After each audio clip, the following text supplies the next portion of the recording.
partie de ceux-là qui disent tout le temps comme « Hey, on a juste une vie à vivre, là, hein? YOLO, là! Carpe diem! » Écoute, si c'est le cas, assieds-toi 2 minutes, là, faut qu'on jase.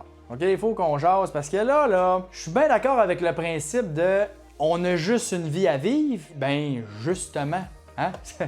Ça serait le fun de genre pas être esclave de l'argent toute notre vie, hein? Parce qu'on en a juste une, tu sais. Ça serait comme un peu, cave, hein?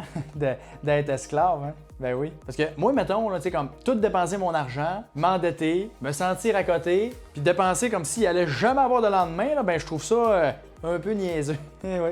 Je comprends le principe, OK, de on a juste une vie à vivre. Sauf que l'affaire, c'est que statistiquement parlant, OK, je pense au-dessus de 90% de chances que tu as de vivre jusqu'à 65 ans en bonne santé. Mettons que tu as 20 ans en ce moment, 22, 25, 28, t'es jeune.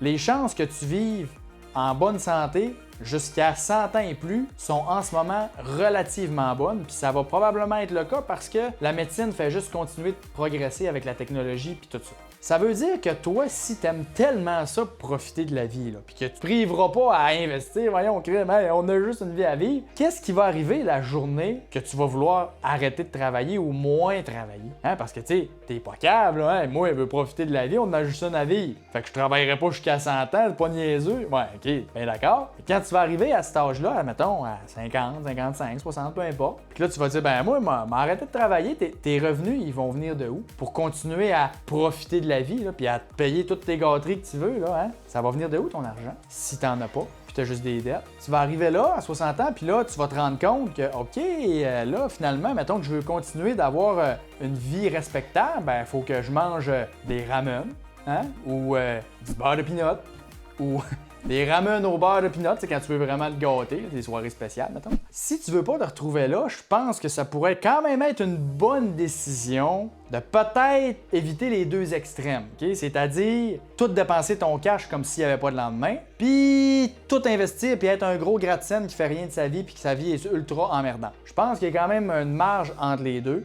Qu'on est capable de trouver un point où tu es capable d'avoir du fun, oui, aujourd'hui, puis de profiter pleinement de la vie, mais également être capable d'en profiter encore dans 5, 10, 15, 20, 25, 30 ans, peu importe ce qui va arriver, puis peu importe ta situation, ça va être cool. Première chose que tu pourrais peut-être faire, pas là pour te dire quoi faire, tu fais ce que tu veux, t'es assez grand, pas ton père. Pas ton père, OK, mais une bonne chose que tu pourrais faire, ça serait genre, mettons, mettre au moins 10% de ta paye de côté, brut, ça pourrait être bon.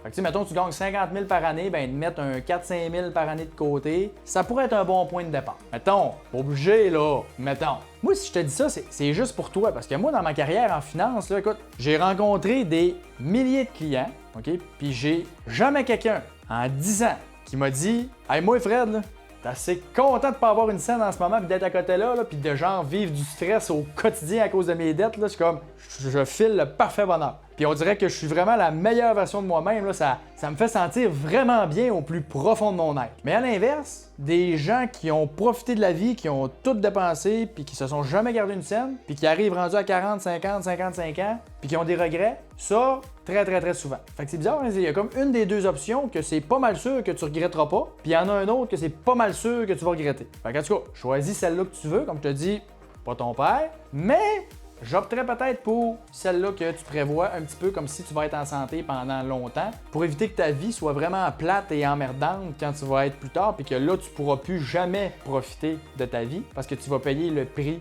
de toutes les années que tu as profité au début. Sur ce, je te souhaite une excellente fin de journée. J'espère que tu n'es pas trop fâché.